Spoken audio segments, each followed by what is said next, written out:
Today we'll talk about how can you fix this problem or know how you can do that on your Reading Extreme 3D app. So all you have to do, so you just click here on settings. When you just click on settings, it's going to show for you a list like this here.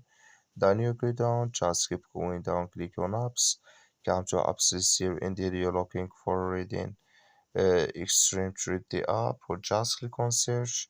Then here add Reading Extreme 3D app, just click on it. So then it's going to take you to this list. Click on for stop, then you click on OK, then you go down, just click on storage, come to storage list here, just click on clear cache. Then all you have to do, so you just go to your Play Store.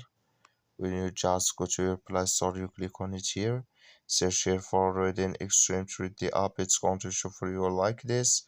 You will find here ability, click on it, then it's going to work with you.